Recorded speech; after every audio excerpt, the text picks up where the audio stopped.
vlog. Charot. Yes, baby. What been you doing this week?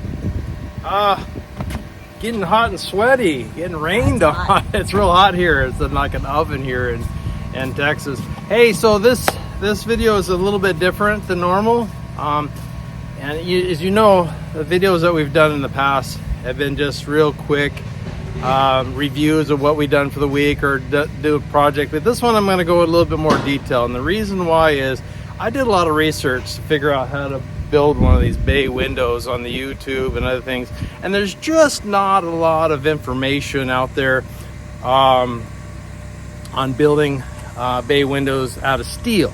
Now there's a whole bunch of videos out there dealing with wood and stuff like this, but this is kind of unique because we're doing it to a container home. So I'm going to kind of explain step by step how we did this. Guys, here's the bay window from the inside. And so I want to explain step by step how we did this and my thinking behind this. So first of all, we started with a 12-foot opening, right? We took a plasma cutter and cut a 12-foot cut. Then what I did was I left about 6 inches of the original siding on the house because I wanted to add some strength, because what I did is I put a 2x6 across here, and so it kind of acts as like an I-beam for strength on this opening, because I wanted to make sure we had good strength on this opening. You could have gone through and put an I-beam similar to this I-beam here, but I really didn't want to do that because it's way too hot here in Texas, and as you know, if you've done any grinding, it's a bear to do all that grinding across there to attach an I-beam. And then when you attach the I-beam on here, then you'll have other different ways of attaching this rest of the metal. So then what I did was right here, you can see I attached a 2x3. Now this is a 2x6, and then I did a 2x3. You can get away with doing 2x2s, but since this bar here is a 45 degrees, you want a little bit more material to weld to. So you can get away with a 2x2. And by the way, most of this bay window is made out of 2x2 square tubing, and I think it's like 16 wall, 16 gauge or so. So it looks like a welder's nightmare, to tell you the truth. It turned out pretty good, but I'm going to continue and explain how I did this. So once you get this opening done, so you got this reinforced, and it's welded on both sides, because the biggest problem with these things is I don't want it to leak here. So I went ahead and welded both sides here and there, as well as both sides on this support beam right here. So next, and it's real important, is this support here. This 3-sided support here and the 3-sided support here. What I ended up doing is making that second. So I welded these on, welded that, and then I built this 3-sided structure. I built it here off-site. So I didn't build it while I was building it out here. I built it off-site. And if you ask me what the angles are, it's really easy. This is a 45, this is a 45, this is a 45, and this is a 45. But the overall is the reciprocal is 135. So, and how I came to these measurements here is because what I did was it's part of an octagon. So if you continued here, this would be one side, and then you have 3 more sides, so it'd be like an octagon.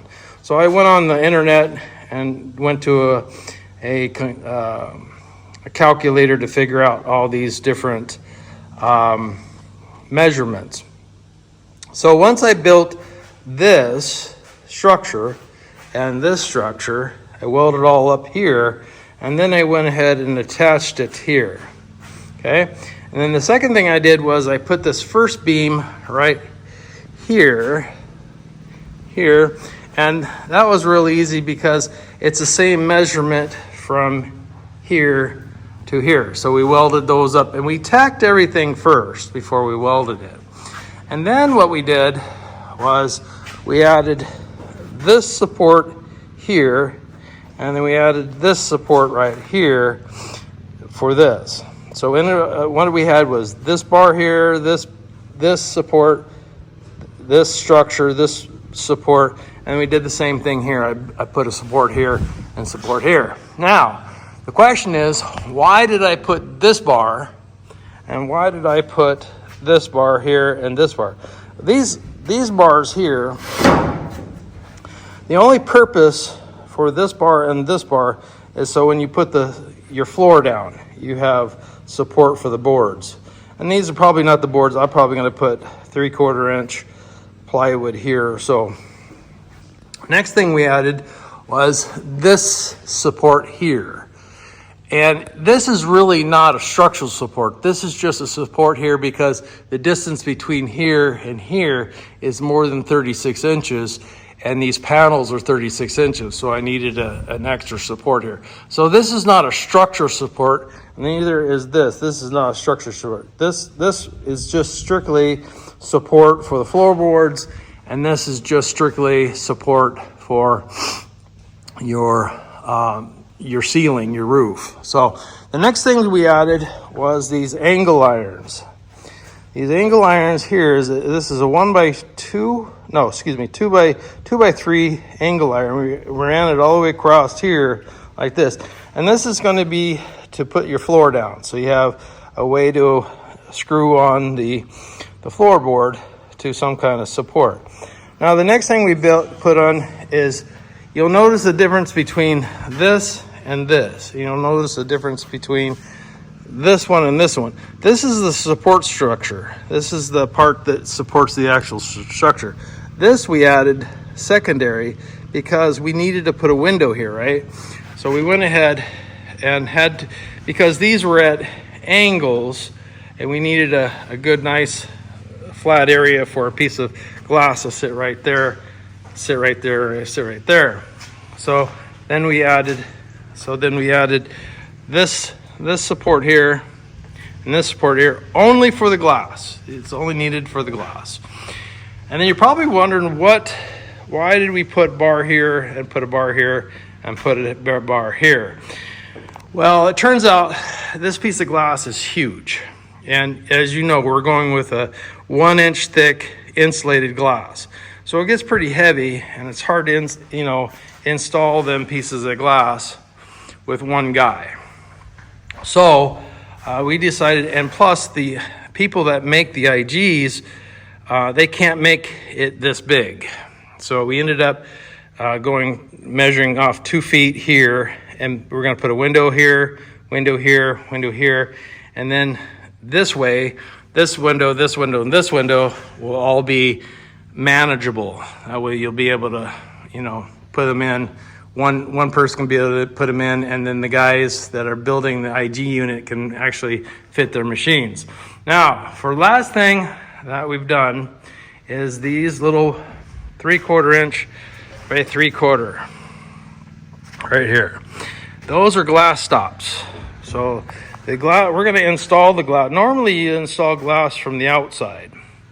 So because this thing is so far off the ground, it's really difficult to install these glass with one guy from the outside. So we decided to add these glass stops here, and then we're going to put the glass right in here. We're going to put some urethane glue all the way around and then put the glass in. So that's on the next video. That's the next update. So we're just about done with this one.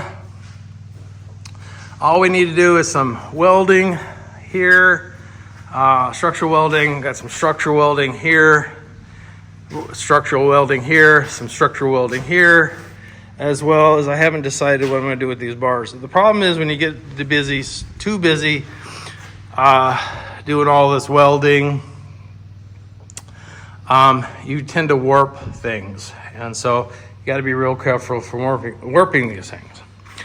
Okay, I hope that's explanation enough of how we came to these decisions on how we built this thing. Man, it's hot today. This is crazy. Also, guys, I hope you appreciate the explainer and how to do this. This is a little bit out of our comfort zone, actually explaining this, how to do this. But I'm sure you guys will appreciate a little bit more detailed information on how we built this, because there's just not that much information out there.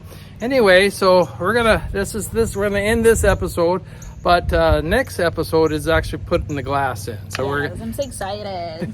so I gotta do some welding yet. We gotta paint it, and then we gotta put the glass and install the glass. So that'll be the final episode on this bay window. So I hope you guys enjoyed this episode. See you for the next video. Yeah. Ciao for now.